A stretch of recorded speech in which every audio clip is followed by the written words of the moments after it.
આવેલા સર્વને પ્રેમી સલામ પાઠવું છું. અને હિજકીએલના પુસ્તકના 13મા અધ્યાયમાંથી પહેલી કલમથી આપણે શરૂઆત કરવા માગીએ છીએ. 13મો અધ્યાય બે ભાગમાં વહેંચાઈ ગયો છે. 1 થી 16 કલમ એ જુઠ્ઠા કારકો, જુઠ્ઠા ઉપદેશકો, જુઠ્ઠા પ્રબોધકો એને ધ્યાનમાં રાખીને લખવામાં આવ્યું છે. અને પછી 17મી કલમથી તે અંત સુધી એટલે 23મી કલમ સુધી જુઠ્ઠી પ્રબોધિકાઓ અથવા તો સેવિકાઓ એની વાત લખવામાં આવી છે. હવે હિજકીએલ જ્યારે આ પુસ્તક લખતો હતો ત્યારે પ્રબોધકોનો જમાનો હતો, બાળકોનો નહીં, સેવકોનો નહીં, પ્રબોધકોનો. અને પ્રબોધકો વિશે એવું કહેવાય છે કે યહોવા કહે એટલું જ બોલવાનું, વધારાનું બોલવાનું નહીં, પોતાના ધર્મની કોઈ આગાહી કરવાની નહીં. આ પ્રબોધકોના જમાનામાં યહોવાએ કહ્યું. હવે જો યહોવા કહે અને એ માણસ લોકોને એ જણાવે તો એને સાચો પ્રબોધક કહેવાય, કારણ કે યહોવાએ જણાવ્યું અને એને કહ્યું. પણ યહોવા ના જણાવે અને છતાં પણ કહે કે યહોવા આમ કહે છે, ત્યારે એને જુઠ્ઠો પ્રબોધક કહેવાય. હવે હું શરૂ કરું તે પહેલાં સાંભળી લો. માણસ એક જ, પણ એ જુઠ્ઠું બોલે છે કે સાચું બોલે છે એની ખબર આપણને કેવી રીતે પડે?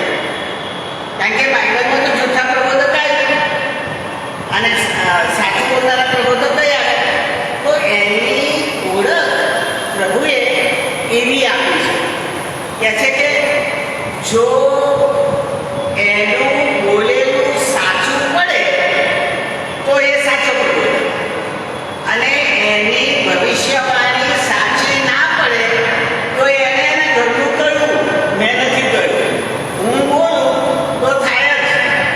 એટલે ઓળખવાની આવી રીત હતી કે જ્યારે પ્રભુ બોલે તો પ્રભુ એને પૂરું કર્યા વગર રહે જ નહીં, અને પ્રભુના નામે કોઈ બોલે તો એ ના પણ થાય, અધૂરું પણ રહે.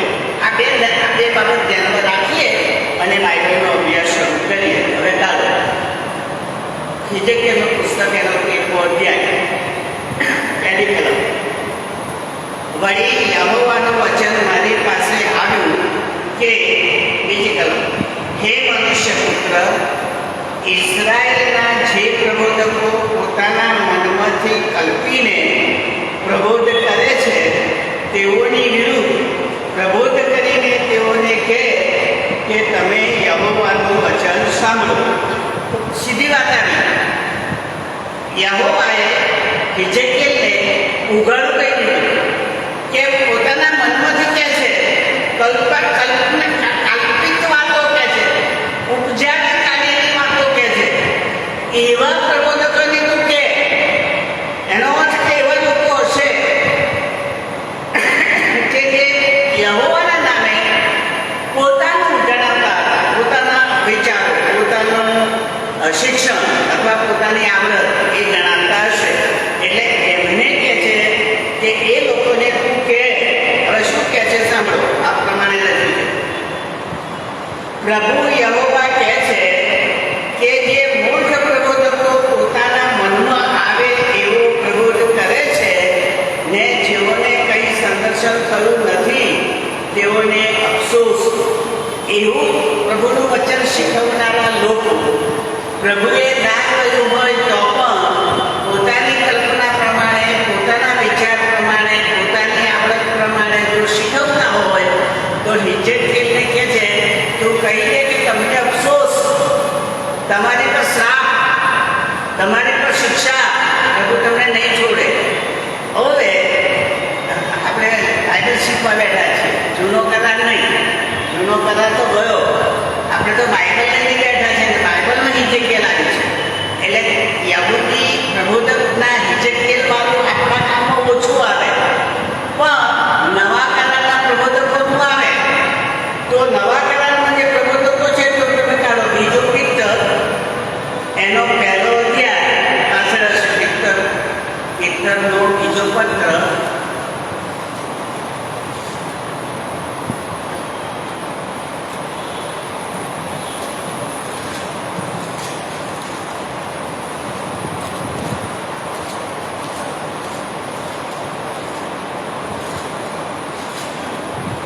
યાદ પછી આવશે. 235. પિત્તરનો બીજો પત્ર એનો પહેલો અધ્યાયની 22મી કલમ જુઓ.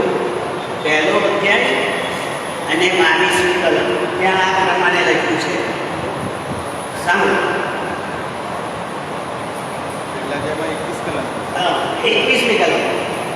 કેમ કે ભવિષ્ય વચન માણસની ઈચ્છા પ્રમાણે કદી આવ્યું નથી. ખરું કરી દીધું. ભવિષ્ય વચન કરીએ કદી માણસની બુદ્ધિ પ્રમાણે ના આવે, માણસની કલ્પના પ્રમાણે આવ્યું નથી, ઈચ્છા પ્રમાણે આવ્યું નથી, પણ પવિત્ર આત્માની પ્રેરણા વડે માણસો દેવના વચન બોલ્યા. એટલે જૂના કરારમાં યહોવા બોલાતા હતા, નવા કરારમાં પવિત્ર આત્મા બોલાવે. એટલે અત્યારે મંડળીનો યુગ ચાલે છે, તો મંડળીના યુગમાં પવિત્ર આત્માથી ભરપૂર થઈને ઉપદેશક બોલે અથવા પ્રબોધક બોલે કે સેવક બોલે તો પ્રભુ એને સાચું પાડે છે. પણ એ પોતાની બુદ્ધિ પ્રમાણે, પોતાની કલ્પના પ્રમાણે બોલે અને પ્રભુએ કહ્યું ના હોય તો એનું કહેલું સાચું પડે નહીં, અધૂરું રહે. એટલે આ પિત્તરે આપણી આગળ સ્પષ્ટ કર્યું કે પવિત્ર આત્માની પ્રેરણા વડે પ્રબોધકો નવા કરારમાં બોલે છે અને જૂના કરારમાં યહોવાની ગૌરવણી પ્રમાણે પ્રબોધકો બોલતા હતા. આ યાદ રાખજો. ત્રીજી કલમ જોઈ ગયા. કહે છે કે મૂર્ખ કોને કહેવાય? મૂર્ખ પ્રબોધકો પોતાના મનમાં એવો પ્રબોધ કરે છે. હવે અહીંયા જે મૂર્ખ શબ્દ સાંભળો. પ્રબોધક કદી મૂર્ખ ના હોય. મૂર્ખ હોય તો પછી બોલે કેવી રીતે? એની પાસે મગજ હોય, એની પાસે બુદ્ધિ હોય, એની પાસે આવડત હોય, એની પાસે બોલવાની શક્તિ હોય તો જ બોલે. એટલે માણસ પોતાની મરજી પ્રમાણે બોલે એને પ્રભુ મૂર્ખ નથી કહેતા. અહીં મૂર્ખ શબ્દ વાપર્યો તો મૂર્ખ એટલે શું આ સમજી લો. બાઇબલમાં ઘણી વખત મૂર્ખ શબ્દ આવે છે. મૂર્ખ એટલે એ કે જે એંગણવાડીમાં પેલું કડું ભૂંડું જાણવાના વૃક્ષનું ફળ ખાધું તે પહેલા યહોવાએ કહેલું તે શું કહેલું? કહે છે કે તમે આ ફળ ખાશો તો તમે મરી જશો. પણ શેતાને શું કહ્યું? નહીં મળે. પછી શેતાને ઉમેર્યું જે પ્રભુએ નહોતું કહ્યું તે કયું ઉમેર્યું? તમે પ્રભુના જેવા થઈ જશો, ભલું ભૂંડું જાણનારા.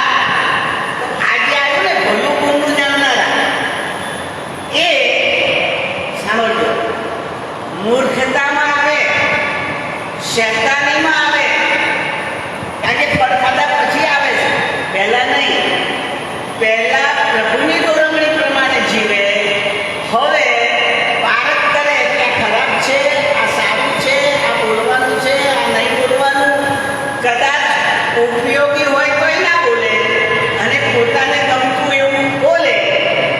એને નવા કરારમાં આવું કહેવામાં આવ્યું છે કે છેલ્લા સમયમાં એવા ઉપદેશકો આવશે કે જે ઈશ્વરની સાચી વાત કહેવાના બદલે મન ગમતું બોલશે, સાંભળનારને ગમે એવું બોલશે.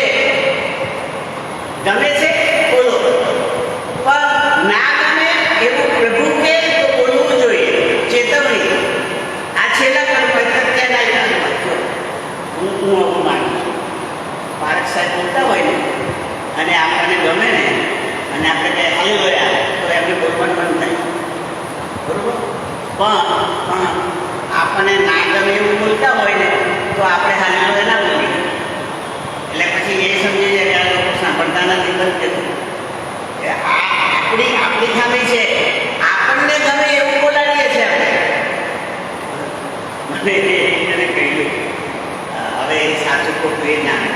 પછી સાક્ષીમાં કંઈક બીજા ભાઈ એની સાક્ષી આપી. એટલે હું માનું છું કે 2 જણા બોલ્યા એટલે સાચું હશે. જે લોકો અમેરિકા જઈને આવે છે એમને આ સાંભળવા જેવું છે. એણે મને શું કહ્યું કે ભાઈ કે સાહેબ અમારા અમેરિકામાં એકાદ ચર્ચ એવું છે કે જ્યાં બાળક સાહેબને આગળથી 20 મિનિટ આપી દેવામાં આવે છે. 20 મિનિટમાં તમારે બોલવાનું પૂરું કરી દેવાનું. પછી જે જગ્યાએ આવો મૂકી હોય ને આવું ગોદાસન એ ગોદાસન કહે છે કે આમ ચોરસ લાકડાના ઉપર હોય અને પછી જે મંડળીના આગળની બેઠા હોય સ્ટેજ ચાલુ થાય એમની બોલવાની બરોબર 20 મિનિટ થાય એટલે ત્યાં કંઠણી મારે સમય પૂરો. પણ જો બાળક સાહેબ વધારે લાંબુ કરે ને તો બીજી સ્વિચ એવી દબાવે કે આખું ગોદાસન અંદર જતું બાળક સાથે અને લાગુ બદલી જાય ઉતરી જાય અંદર. આવું ચર્ચ કે છે બાંધેલું છે. એટલે બાળક સાહેબ સમય સાચવવો પડે એ પ્રમાણે બોલવું પડે. ત્યારે મને હસવું આવેલું કે આવું હોય. પણ બીજા ભાઈએ એકાદ તત્વ છે એવું કે જ્યાં નિયમવાળા આવું કરે છે. મારો અર્થ એ છે કે જ્યારે આપણે પ્રભુના આત્માથી ભરપૂરતામાં સાંભળીએ છીએ ને ત્યારે સમય નડતો નથી. પણ સમય ક્યારે નડે છે? જ્યારે કોઈ માણસને સાંભળીએ ત્યારે. આત્માને નહીં સાંભળીએ, માણસને સાંભળીએ ત્યારે આપણને લાંબુ થયું. કારણ કે આત્મા નથી સાંભળતા. પણ જ્યારે આત્માને સાંભળીએ છીએ ને ત્યારે આપણને સમયની કશી ચિંતા થતી નથી. એ અનુભવ પણ મને થયો છે ઘણા ચર્ચોમાં. મારું શિક્ષણ એવું પૂરું થઈ કલાક 2 કલાક ચાલે ત્યાં સુધી કોઈ ઊંચું નીચું ના થાય. પછી હું કહું કે સમય થઈ ગયો હવે પૂરું કે ખાધા પછી ફરી બેસીશું. હું તો કરવાનું. તો હવે એ ખાધા પછી પાછા જતા ના રહે, બેસે. એનો અર્થ શું થયો? કોઈ માણસને સાંભળવા નથી બેઠા, વચન સાંભળવા બેઠા છે. અને વચનમાં એમને ગમે છે, એમને ઉતરે છે એટલે સાંભળે છે. પણ આપણા સેકન્ડરી ચર્ચના આગેવાન મને શું કહેતા હતા કે સાહેબ જમવાનું હોય ને તો ટેબલ ભરાઈ જાય પણ પછી જમ્યા પછી ખિસકી જાય. એમ બોલે ખિસકી જાય શું ખબર જતા રહે. બીજા સેશનમાં ના હોય, ઓછા થઈ જાય. પહેલા સેશનમાં બેઠા તો એ પહેલા સેશનમાં જે બેઠા એ વચન સાંભળવા નતા બેઠા, ખાવા માટે બેઠેલા. એવું આગેવાન કહેતા હતા. અહીંના આગેવાન કહેતા હતા મને. એ તો મને ગયા પણ એ મને કહેતા હતા કે સાહેબ આવું ચાલે છે. મેં કહું કે ભાઈ જેનું જે ખાવાનું હોય ને એને પહેલા સેશનમાં મજા ના આવે ને બીજામાં તો હોય ને. પણ જેને પ્રભુના વચનોમાં મજા પડતી હોય એને ખાવાનું પણ ભૂલી જાય, એ પણ યાદ ના રહે. પ્રભુએ જે અનુભવ આપ્યા છે એના આધારે કહું છું. ભૂખ જ પડી જાય, રસ એવો પડે. જ્યારે બીજું કાંઈ ત્યારે ખબર પડે ભૂખ છે, ત્યાં સુધી ખબર ના પડે ભૂખ છે. તો આ વચનો 2 રીતે પ્રભુ લોકો બોલતા હતા, પોતાની મરજી પ્રમાણે અને દેવની મરજી પ્રમાણે. જ્યારે દેવ બોલતા હોય ત્યારે પૂરું થયા વગર રહેતું નથી. હવે 4થી કલમ. હે ઇસ્રાએલ, તારા પ્રબોધકો ખંડીરોમાં રહેનાર લાકડીના જેવા છે. હાલેલુયા. આ લાકડી એ શિયાળ જેવું પ્રાણી, શિયાળથી નાનું. ઈસુએ પણ લાકડી કહ્યું, યાદ રાખજો. લાકડીને દળ હોય છે અને પક્ષીને મારો, પણ મને તો માથું મૂકવાની જગ્યા નથી એવું ઈસુએ પેલા શિષ્યને કહ્યું. એવું તારી પાછળ આવવા માંગુ છું ત્યારે. એટલે લોકડી શબ્દ ઈસુએ પણ વાપર્યો છે. એ નાનું પ્રાણી છે અને ધર્મ રહે છે. હવે આ પ્રબોધકો માટે એ શબ્દ વાપર્યો કયો? લોકડી. જો બહુ સરસ લાગ્યું છે તમને. લોકડીના જેવા છે એટલે ધર્મ રહેનારા, ઘૂસી જનારા, બહાર આવી બોલી ભાગી જાય, લોકડી જેવા. અચ્છા, હવે સાંભળજો બરાબર. બાઇબલમાં મને લાગે છે કે ગીત શાસ્ત્રમાં, દાઉદના ગીતોમાં એવું લખવામાં આવ્યું છે કે લોકડી નાની હોય પણ ખેતરને ભેળાડે એવું લખ્યું છે. એ ભલે નાની રહી પણ નુકસાન કરે ખેતરને. એટલે જૂઠા પ્રબોધકો ભલે નાના હોય પણ મંડળીને નુકસાન કરે, પ્રભુના લોકોને નુકસાન કરે, ખોટું શિક્ષણ આપે, નાશમાં જતો રહે તો આત્મા. એટલે પ્રભુના વચનોના આધારે સત્યતાથી બોલવું જોઈએ, પોતાના કલ્પના પ્રમાણે નહીં. 5મી કલમ. યહોવાને દિવસે યુદ્ધમાં ઊભા રહેવા સારું તમે યુદ્ધમાં પડેલા પાકોડા આગળ ચડી નથી ગયા, તેમ ઇસ્રાયેલ લોકોને સારું વાર કરી નથી. ફરી સાંભળીએ, જરા સમજવા જેવું છે. યુદ્ધના દિવસે એટલે યુદ્ધમાં ઊભા રહેવા સારું તમે યુદ્ધમાં પડેલા પાકોડા આગળ ચડી નથી ગયા, એટલે કે પાકોડા આગળ ઊભા નથી રહ્યા. અને બીજું કારણ બતાવ્યું, ઇસ્રાયેલ લોકોને સારું વાર કરી નથી. એટલે 2 ક્રિયા બતાવી, એક વાર કરવાની અને બપોરા આગળ ઊભું રહેવાનું. અને આ પ્રબોધકોનું કામ, તો પ્રબોધકોને એ શું કહે છે? લોકડા જેવા છો, આજે ઊભા રહેવાનું ત્યાં ઊભા નથી રહેતા, ભાગી જાઓ છો, નાસી જાઓ છો, ખોટું શીખો છો. એટલે આ 2 વસ્તુ સમજી લઈએ. બપોરા આગળ એટલે શું? ગઈ વખત શીખી ગયેલા આપણે, એને પોતાનું પ્રેક્ટિકલ બતાવ્યું ત્યારે રિજેક્ટ આગળ જ આવી ગયું કે તારી ખેતમાં કામ પાડ અને બપોરામાંથી તારો સામાન કાઢ અને લોકો જુએ એમ તું એને એક ઘરમાંથી બીજા ઘરમાં લઈ જા. આપણે શીખીએ હમણાં એ તમે ભૂલી જાઓ છો પણ મને યાદ છે. સારું, એટલે બપોરા આગળ મને એટલે શું? યુદ્ધ વખતે ભાગવાનો સમય આવે એના પહેલા તું લોકોને ચેતવી દે. આવું થાય એના કરતાં ચેતવી જાઓ. પ્રભુ તમારું રક્ષણ કરે, પ્રભુને મૂકી ના દો. અને વાળ એટલે રક્ષણ, કોટ, શેરનો કોટ એ વાળ કહેવાય. રક્ષણ માટે બનાવેલી દીવાલ એ વાળ કહેવાય. અને પ્રભુ આપણો કિલ્લો છે, પ્રભુ આપણા કોટ છે, પ્રભુ આપણા રક્ષણ કરનાર છે. એટલે બાઇબલ શું કહે છે? પ્રબોધકોએ પ્રભુની પ્રજાનું રક્ષણ કરવા માટે બાઇબલની ચેતવણી આપતા રહેવાનું છે, ટપ્પા મારીને નહીં. હકીકત ખોટું કરે તો ચેતવો જેથી એ બચી જાય. અને જ્યારે માઠા દિવસો આવે તે પહેલા એટલે બપોરો બતાય ભાઈ આમાંથી નાસવાનું થશે, આમાંથી કોઈ નહીં તારી સાથે હોય, રાત્રે નાસવું પડશે. એવી દશા આવે તે પહેલા પ્રભુ પાસે આવી જા, તો પ્રભુ તારું રક્ષણ કરી લે. અને આ પ્રભુનું વચન આપણી આગળ ઇજેકિયલ મૂકે છે. 6ઠી કલમ. જેઓને યહોવાએ મોકલ્યા નથી, સાંભળજો, તેમ છતાં તેઓ કહે છે કે યહોવા આમ કહે છે, તેઓને વ્યર્થતાનું તથા જૂઠા શુકરનું દર્શન થયું છે. અને તેઓએ માણસોમાં એવી આશા પણ કરી છે કે તેમનું વચન પરિપૂર્ણ થશે. એટલે પ્રભુએ કહ્યું નથી. ત્યારે એ કયા આધારે બોલે છે? તો અમે બતાવ્યું, શુકન આધારે, શકુન આધારે, જોશ આધારે, ટીપણા આધારે. અને એ તો આપણા દેશમાં ઘણા બોલે છે. હાથ બતાવવા જજો, તારું આમ થશે, આમ થશે, આમ થશે, નથી બોલતા. એ પાપ, એ શૈતાની વિદ્યા. પ્રભુ નથી કહેતા. પેલો માણસ કલ્પના પ્રમાણે, શકુન જોઈને, હસ્તરેખા જોઈને, જાદુ ક્રિયા યાદ રાખે. હું બોલું છું ને, સાંભળજો, એ બાઇબલમાં છે એટલે બોલું છું.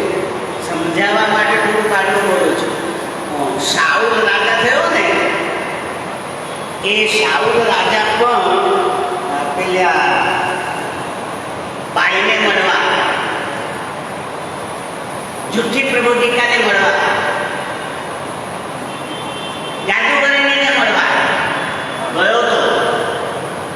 સમુએલને મરી ગયા પછી રાજાએ સમુએલના કહેવા પ્રમાણે બધા જ જાદુગરોને કાઢી મૂકેલા, મારી નાખેલા. હવે આ એક બાઈ બીજી બાજુ બીજા હદમાં રહેતી હતી. એને શોધતો સાવરો ગયો અને જઈને કહ્યું કે મને પ્રભુ હવે વાત કરતા નથી, કશું કહેતા નથી, સમુએલ મરી ગયો અને પ્રભુ મને કશું જણાવતા નથી. એટલે તું સમુએલને ઉઠાડ કબરમાંથી. એમ તો દાટી દીધેલો. બાઇબલ કહે છે એ બાઈએ પોતાના જાદુના બળથી, પોતાના તંત્રથી, મંત્રથી સમુએલને કબરમાંથી ઉઠાડ્યો, એવું આમાં લખેલું છે. આમાં લખેલું બોલું છું, મારા ઘરનું નહીં.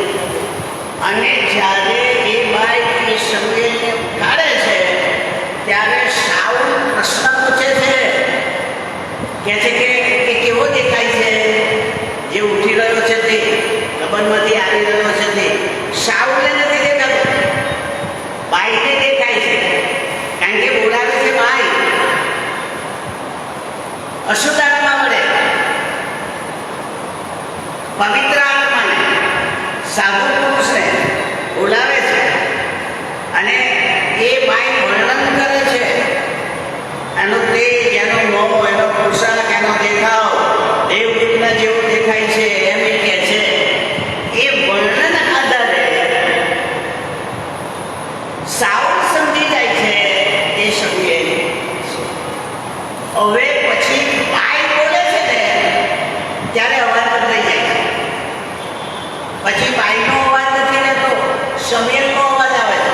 આઈના મોમાં, જાદુગરણીના મોમાં સમુએલનો અવાજ આવે છે. બાઇબલમાં લખ્યું છે, એ કહે છે શાઉલ તે મને કેમ બોલાવ્યો? હતી બાઈ, પણ મને કેમ બોલાવ્યો એવું બોલી. અવાજ પણ પુરુષનો, ભાષા પણ પુરુષની.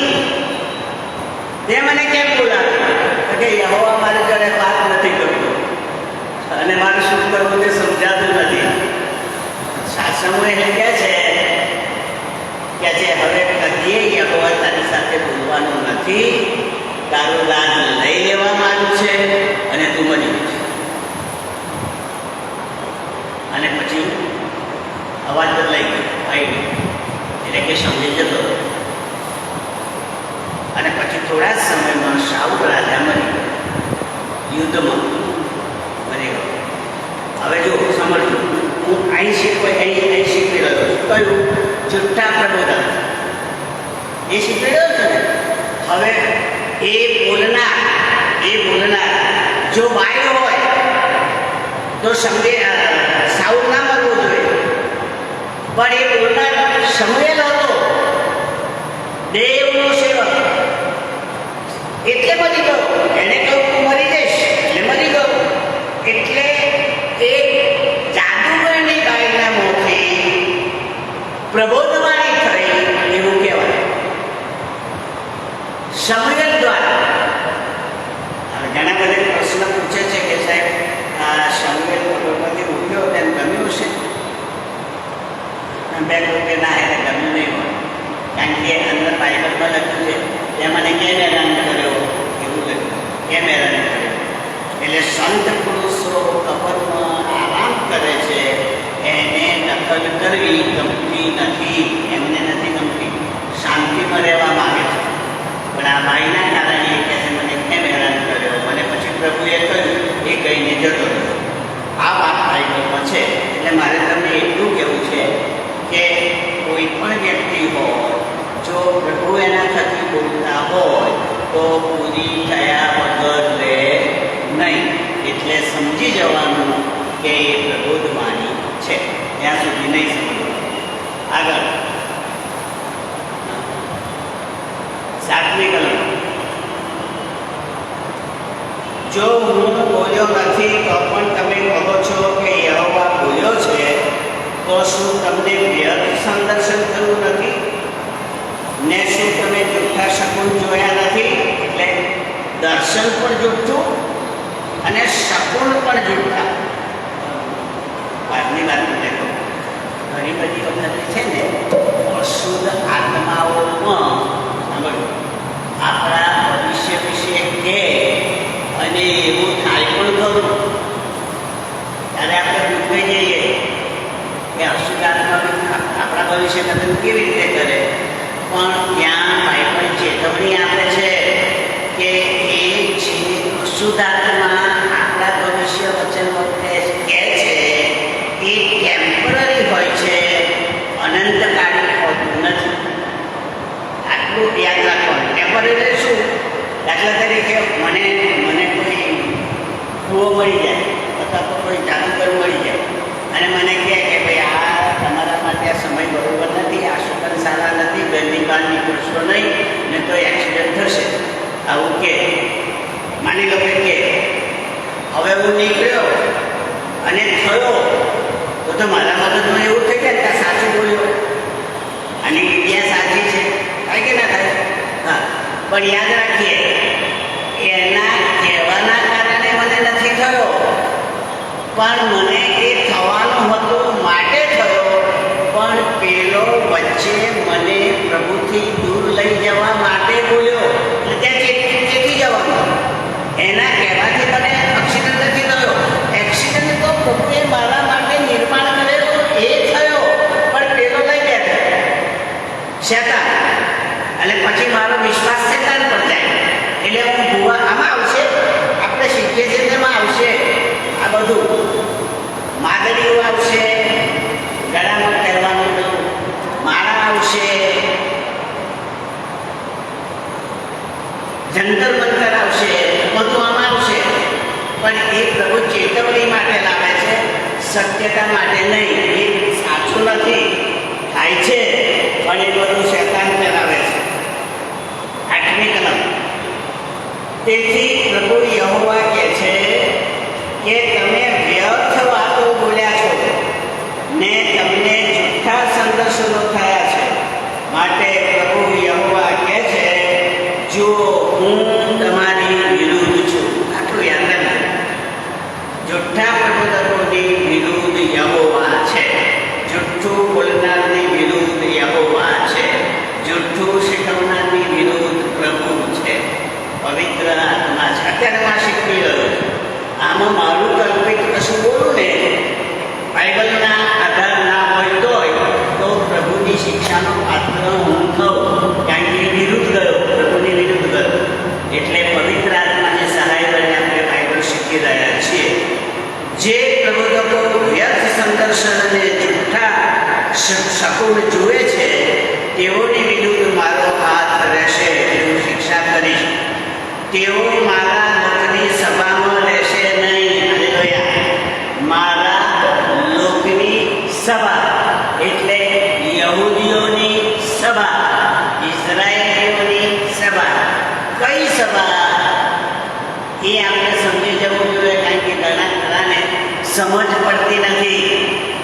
એ સભા જેણે ઈસુનો ન્યાય કર્યો હતો એ સભા, એને હિબ્રુ ભાષામાં સાહેન્દ્રિત કહેવામાં આવતી હતી અને એને આપણા બાઇબલમાં ભાષાંતરમાં ન્યાય સભા એવો શબ્દ વાપરેલો છે.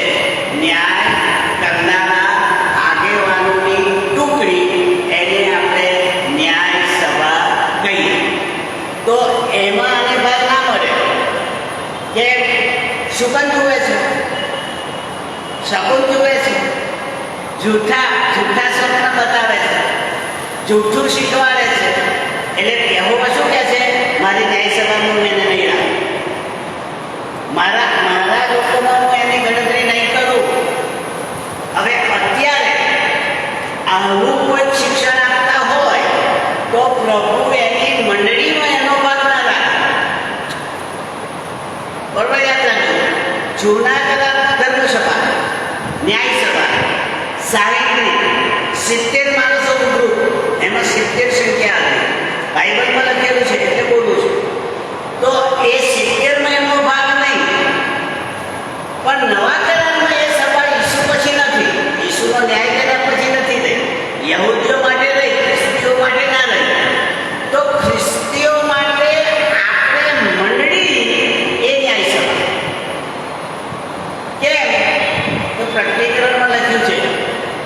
કે છે તમે 1000 વર્ષના રાજમાં આ પૃથ્વી પર ન્યાયાસન પર બેસશો.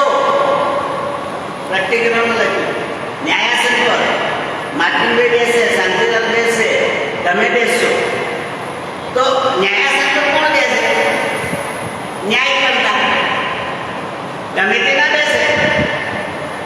આપણા કોર્ટમાં જજ હોય ને એની ખુરશી પર કોઈ બેસી શકે નહીં, ન્યાયાધીશ પર. રાજાની રાજગાદી હોય ને એમાં આજીઓ ખાજીઓ ના બેસે, રાજા જ બેસે. એ ગાદીનું મહત્વ, એ બેઠકનું મહત્વ. એમ પ્રભુ એની ન્યાય સભાના મહત્વમાં આપણને વિશ્વાસીઓને સામેલ કર્યા છે. ન્યાય કાઢે, તમે ન્યાય કરશો એવું લખ્યું છે. તો એ ક્યારે બને? જૂઠા પ્રબોધક ના હોય ત્યારે. જૂઠા બન્યા તો નામ કેન્સલ. મંડળીમાં હોય તોય ન્યાય કરવાનું કામ આપણને પ્રભુ સોંપે નહીં. તો અહીંયા જૂઠું લખ્યું છે. જો કહે છે કે મારા લોકોની સભામાં એનું નામ રહેશે નહીં, દફતરમાં નોંધાશે નહીં. દફતર એટલે પેલો ચોપડો જેમાં સભાસદપણાનો ચોપડો બાપ્તિસ્મા લઈને નોંધીએ છે તે નહીં. ના, બાપ્તિસ્મા લઈને નામ નોંધે છે કે નહીં અને પછી શોધે છે કે નહીં. એમ મારા ઈસુ પાસે ચોપડો છે અને જેટલા એની સભાના હોય ને એનું નામ લખી લેજો. દફતર છે. તમે માનો કે ના માનો, બાઇબલ કે છે દફતર છે. જીવનનું પુસ્તક છે ઉપર. અને એમાં દરેક નવો જન્મ પામેલી વ્યક્તિ, ઈસુના લોહીથી નાયેલી વ્યક્તિ નોંધાઈ જાય છે. તમને સીધું ને સર સમજાવી દઉં. ઘરે હું તો માની લેવું જો સાંભળો, મારું નામ ઈસુના દફતરમાં ક્યારે નોંધાય આ પહેલું નક્કી કરો. હું ખ્રિસ્તી છું એટલે નહીં, હું ભાષણ કરું છું એટલે નહીં, હું પાયરમાં બેસું છું એટલે નહીં, હું ધર્મ સેવા કરું છું એટલે નહીં. કારણ કે બાઇબલમાં એ લીધું જ નથી. ત્યારે બાઇબલમાં શું લીધું છે? એ પ્રેક્ટિકલમાં લખ્યું છે જેટલા ઈસુના લોહીમાં શુદ્ધ થયા છે એટલાના નામ જીવનના પુસ્તકમાં લખવામાં આવ્યા છે. એટલે ઈસુના દફતરમાં કોણ નોંધાય? જેના પાપ ધોયા તે. ધોનાર ઈસુ. ધોનારે શાનાથી ધોએ? એના લોહીથી. પાપ ધોવા માટે લોહી સિવાય બીજો કોઈ ઉપાય નહીં. આ શિક્ષક છે ને બધા પ્રશ્ન જાતતા પૂછે મને કે સાહેબ ઈશ્વર સર્વશક્તિમાન નહીં? ઈસુના બાપા નહીં? એ ઈસુના બાપા, મારા બાપા, આખી સૃષ્ટિના બાપા. તો એમને ઈસુને મોકલ્યા એના કરતાં માફી જ આપી દીધી હોત બધા પાત્રીઓને. એમને મરવું પડે, આટલું બધું દુઃખ ભોગવવું પડે. કેમ એ સર્વશક્તિમાન પાપની માફી ના આપી શકે? કે ભાઈ હું તમને વચન આપું છું કે તમે વિશ્વાસી લોકો પાપ કર્યા કરો, હું માફ કરીશ, પાપ કરીશ. આવું પૂછનારા. પછી મેં એને કહ્યું કે છે મેં જવાબ આપ્યો તમને કહું છું, ઘરે બોલીને તો માનજો. મેં એને કહ્યું ઈશ્વર પ્રેમાળ બાપ છે એ 100% સાચું, પણ એ ન્યાયાધીશ પણ છે. એ જ વ્યક્તિ ન્યાયાધીશ છે. એટલે જ્યારે બાપ હોય ને ત્યારે બધું કરે, પણ ન્યાયાધીશ જ્યારે બની જાય ને ત્યારે છોકરાને શરમ ના રાખે. નહીં તો ખોટો ન્યાયાધીશ કહેવાય, ભ્રષ્ટાચારી કહેવાય. અને મારો પ્રભુદેવ એ કદી ભ્રષ્ટાચારી ના હોય, એટલે એ કદી માફ કરી શકે જ નહીં. એ તો શિક્ષા કર્યા વગર લે જ નહીં. કારણ કે એના કાયદાનું ઉલ્લંઘન એ પોતે કેવી રીતે કરે? હું તમને સમજ. એમનો કાયદો કયો? જે પાપ કરે તે મારે જાય. ખરું કે નહીં? બાઇબલમાં છે જે જીવ પાપ કરશે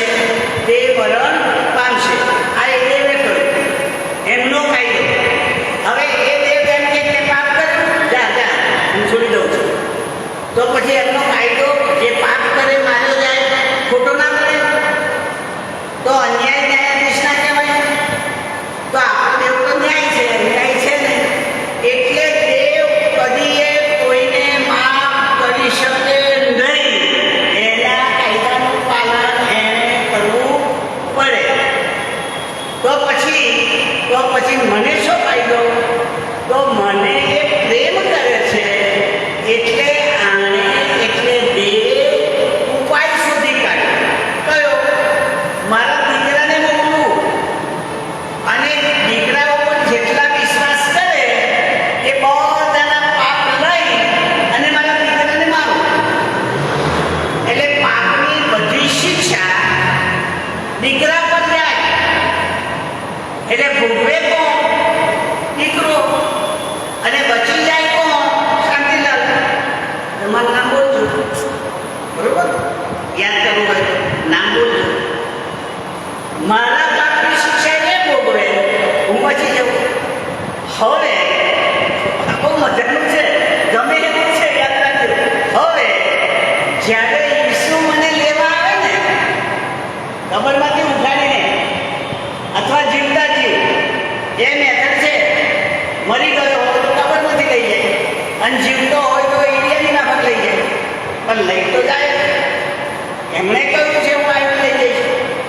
વિશ્વાસ કરનારાઓને ઈસુના છે એમને, તો એ મને સાંભળજો, મને તમને વિશ્વાસીઓને કબરમાંથી ઉઠાડીને અથવા તો જીવતાની ઉપર લઈ જાય. પણ ન્યાય તો છે, ન્યાય કેન્સલ નથી થયો. યાદ રાખજો. તો શું થાય? જેટલા ઈસુની સાથે ઉપર જઈએ ને આપણે, એ બધા આત્માઓને, એ બધા શરીરોને, એ બધા બચેલાઓને ઈસુ દેવને સોંપી દે. દેવને, લો આ તમારા, હું લઈને આવ્યો, એણે મારા પર વિશ્વાસ કર્યો અને તમે એને દીકરા દીકરી બનાવ્યા. એમને હવે મરવાની શિક્ષા ના થાય, હું મરી ગયો એના લીધે. આ તમને સોંપ્યા તો પછી શિક્ષા રહે નહીં, કારણ કે મારી શિક્ષા તો એમના દીકરાએ ભોગવી લીધી. એટલે હું દેવના દીકરા તરીકે સ્વર્ગમાં ગયો. હજુ ન્યાય શાસન નથી થયું. આ તો ન્યાય શાસન પહેલા બન્યું, પુનરાગમનમાં બન્યું. ન્યાય શાસન તો પછી આવે. અચ્છા, હવે સાંભળો. હવે જ્યારે આ પૃથ્વી પરનું બધા વિશ્વાસ કરનારાઓનું કામ પૂરું થાય પછી ઈસુને ખબર પડી જાય કે જેટલા મારા પર વિશ્વાસ કરનારા બધા પૂરા થઈ ગયા છે, હવે કોઈ મારા પર વિશ્વાસ કરનારો રહેવાનો નથી, જે અવિશ્વાસીઓ છે બધા. ત્યારે ઈસુ પોતે દેવને આધીન થઈ જશે, સ્વાધીન કરી દેશે પોતાને. લો બાપ, હવે હું તારો દીકરો, હવે હું દેવ તારી સાથે જોડી ગયો. એટલે આપણે એક દેવ બની ગયા. બાપ હતા, આપણને લઈ જઈને બાપને સોંપ્યા, અને અંતે ઈસુ પુત્ર બાપને સ્વાધીન થઈ ગયા કે આ હું તમારે આધીન. હવે હું ને તમે જુદા નહીં, એક. પિતાને પુત્ર એક થઈ ગયા. અને આપણે ઉપર કયા આધારે ગયા? આત્માના આધારે. આત્માના શરીરમાં ગયા આપણે, શરીરમાં નહીં. શરીર તો દૂર થઈ ગયું, શરીર તો રાખ થઈ ગયું, શરીર તો પાણીમાં પ્રાણીઓ પડી ગયા. સમજો છો? આકાશમાં વિમાન ક્રેશ થાય ને તો આકાશમાં બધા બળીને ખાક થઈ જાય, કોઈ નીચે ના આવે, ભડથું થઈ જાય, ભડથું રાખ થઈ જાય. પણ એમાંથી પણ પ્રભુ ઉઠાડે. પણ ઉઠાડ્યા ત્યારે કયા શરીરમાં ઉઠાડ્યા? આત્મા. આ માણસ વાળું નહીં. એટલે આત્મા, આત્મિક શરીર, પુત્ર ઈસુ આત્મા અને દેવ પોતે આત્મા. એમ પિતા, પુત્ર અને આપણે આ બધા આત્મિક રીતે એ દેવવાળા બની જઈશું. ત્યારે ખબર પડશે કે ત્રિએક છે, ત્રણ નહીં, ત્રણ એક. પણ એકથી બનવાનું છે. વાત નીકળી આમાંથી, શામાંથી નીકળી? દફતરમાંથી, પેલા જીવનના પુસ્તકમાંથી નીકળી, નોંધણીમાંથી નીકળી. સારું, આગળ વાંચીએ.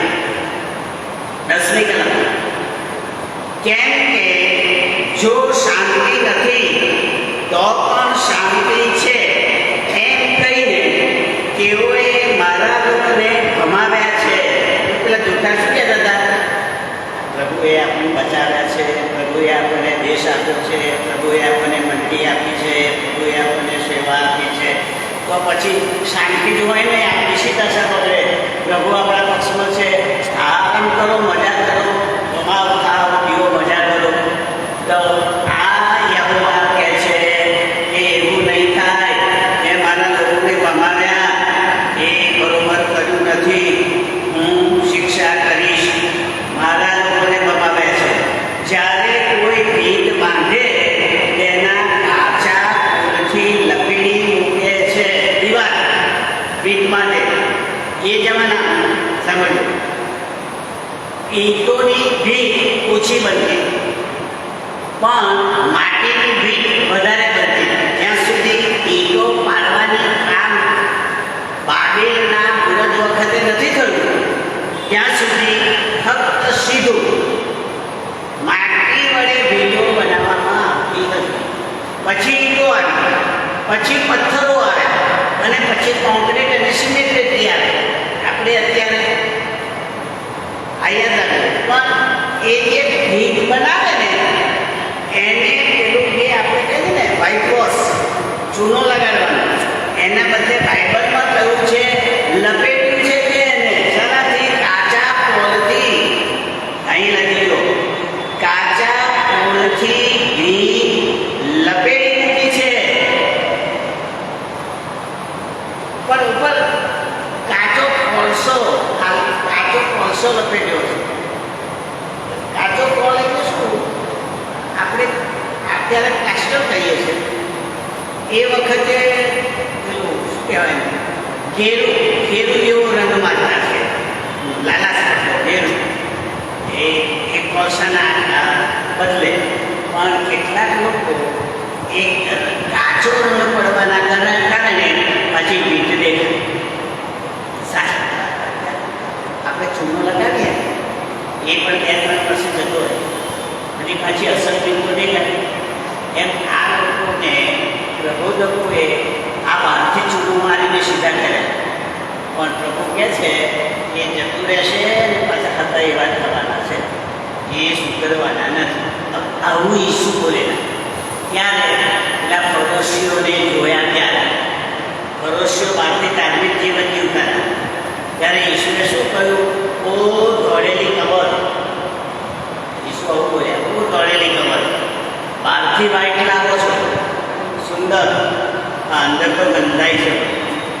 ઈસુ બોલ્યા છે, હું નહીં. શાંતિલાલ બોલે તો વાંધો, ઈસુ બોલે તો વાંધો નહીં, એ તો સાચું બોલે. કેમ એવું બોલ્યા? કારણ કે બહારથી ધાર્મિક દેખાય, અંદર કપટ, અંદર મેલ, અંદર મોટાઈ. આવું હોય છે, માણસમાં હોય છે. બહારથી વાહ કરે, પણ અંદર તો બરોબર આને લાગ આવે ને તો સીધો કરતો આ કહ્યું. એટલે માણસને બહારથી જે ધાર્મિક કરવું છે એ જોઈને ઈસુ કહે છે દોડેલી ખબર. અહીંયા ઇજેકિયલ કહે છે કાચા કોલથી લપેટેલી દીવાલ, એવું લખ્યું છે 11મી કલમ. ત્યારે કાચા કોલનો લપેડો કરનારાઓને કહે કે એ તો પડી જશે, રેલ આવે એવું મોટું ઝાપટું પડશે, મોટા કરા પડશે અને તોફાની પવન તેને ફાડી નાખશે. જો એ તારી દિવાલ લેવાની નથી, કાચી દિવાલ છે, ખોટા લપેડા કર્યા છે. ખોટું શિક્ષણ જાતે ચાલે નહીં, એ વહેલો પડી જાય અને નાશમાં જાય. આવું ઈસુએ પેલી 10 કુમારિકામાં બતાવ્યું. જે જાગૃત હતી, સાચી હતી, એ ઉપર ગઈ, અને જે અધ્વચે અટકી એ પડી ગઈ, એ ઉપર જઈ શકી નહીં. એને સમજાવવા માટે ઈસુએ પેલા બે ઘર બાંધનારને પર્વત ઉપર ઘર બાંધ્યું, જમીન પર ઘર બાંધ્યું. બરોબર? વાવાઝોડું આવ્યું, નીચે પડી ગયું, ટકી ગયું. એ પર્વત કયો? ઈસુ પર ઘર બાંધ્યું. ઈસુ પોતાને કહે છે હું ખડક છું, હું જીવતો ખડક, મારા પર જે બાંધે નથી રે. એટલે આપણા જીવનની શરૂઆત, આપણા જીવનની બાંધણી ઈસુ પર હોવી જોઈએ. પણ આપણે શું કરીએ જાણો છો? ધર્મ ઉપર બાંધીએ છીએ, ક્રોસ બાંધીને લટકાવીએ છીએ ખ્રિસ્તી દેખાડવા માટે. ક્રોસ, હવે ક્રોસ તો ધર્મની નિશાની છે, ઈસુના મરણની, જીવનની નહીં. જીવનની નિશાની ક્રોસ નથી, મરણની છે. તો પુનરુત્થાનમાં ઈસુ ઉઠ્યા તો કબરનો પથ્થરો કેમ નથી લટકાવતા? પથ્થર લટકાઈ થવું જોઈએ ને. ખસેલો પથ્થર ગોળ ઘંટી જેવો, એવું કોઈ બાંધીને કરે તો એને આફ્રિકાના આદિવાસી ગણે કે આફ્રિકાનો આદિવાસી છે, આવા ઘરે જલાતા હોય. પણ યાદ રાખીએ, આપણે આપણા ધાર્મિકપણા પર આધાર રાખીને કદી એ બચી શકવાના નથી. પડી જઈશું, ભીત પડી જશે, ગઢ તૂટી જશે અને નાશમાં જઈશું. એટલે આપણે સાચા પ્રબોધકને, ઈસુને, પવિત્ર આત્માને, બાઇબલને શોધી અને જીવનમાં મૂકવાનું. જેટલું જીવનમાં આવ્યું એટલું આપણું બાંધકામ પાકું, અને જેટલું બહાર લગાડ્યું એનાથી વખતે દોડ્યું. કેટલા બધા ખ્રિસ્તીઓ બાપ્તિસ્મા લીધા પછી એવાની વાત થઈ જાય, કોઈ ફેરફાર નહીં, ખાલી નોંધવા માટે પાકું, જીવનમાં પરિવર્તન નહીં. અને ઈસુ તો કહે છે કે હું તો જીવન પરિવર્તન કરવા આવ્યો છું, બચાવવા આવ્યો છું, મારી સેવા કરવા નહીં, સેવા કરવાની અને પાપીઓના માટે જીવ આપવાને આવ્યો છું. એટલે આ વાત આપણે યાદ રાખવી જોઈએ, ભૂલવું જોઈએ નહીં. 12મી કલમ, ભીત પડી જશે. શું તમને કહેવામાં નહીં આવે કે કાચા પુલથી તમે લકડી મૂક્યું છે તે ક્યાં છે? ત્યારે લોકો પૂછે તારું ધાર્મિક પણ કઈ ગયું, તારે પ્રબોધવાણી કઈ ગઈ, એવું કહે છે. 13મી કલમ, માટે પ્રભુ યહોવા કહે છે કે હું મારા ક્રોધમાં તેને તોફાની પવનથી પાડી નાખીશ, અને મારા ક્રોધને લીધે રેલ આવે એવું મોટું ઝાપટું પડશે, અને તેનો નાશ કરે એવા મોટા કળા પડશે. ગયા સોમવારે ઝાપટું આવ્યું, તોફાન આવ્યું અને અટવાઈ ગયા, અવાયું નહીં, અભ્યાસમાં બેસાયું, અચાનક આવ્યું ને. આપણો પ્રભુ અચાનક જ આવવાનો છે, અને ત્યારે ભલા પકડાઈ જશે, ધાર્મિક પુરુષો છેતરાઈ જશે જો હરરોજ તૈયાર નહીં રહે તો. એટલે ઈસુ કહે છે હંમેશા પ્રાર્થના કરો, હંમેશા જાગતા રહો, હંમેશા તૈયાર રહો, ઊંઘો નહીં. આ મારા પ્રભુનું શિક્ષણ છે. અને એટલે કાચું શિક્ષણ, ખ્રિસ્તી શિક્ષણ એ જાજુ ટકે નહીં, એ વાત આપણને પ્રભુ જણાવે છે. હમણાં એક વરસાદ પડ્યો સોમવારે, પછી ટીવી ઉપર એના પિક્ચર આવતા હતા. એ કયા દેશના હતા મને ખબર પડી નહીં, પણ કેટલાક છોકરો માણસ વરસાદમાંથી દોડી અને કરા નીકળતા હતા, કરા, અને ઘરમાં જતા રહે, નહીં ઘરમાં જતા રહે. એનો અર્થ એ થયો કે વરસાદમાં કરા પડે, વોટ ગયેલા ને ગાય કરા લખ્યું છે, છોલે લખ્યું છે કરા, વરસાદ સાથે કરા પડશે.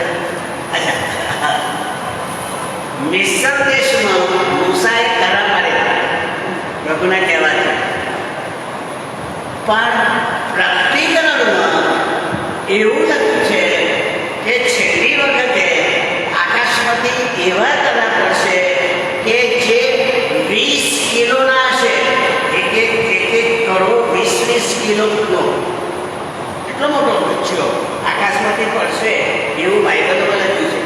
મને એ વાંચ્યું ત્યારે વિચાર આવ્યો કે હું બહાર ઉભો હોઉં ને આવું કચ્છું મારી પર પડે મારું શું થાય?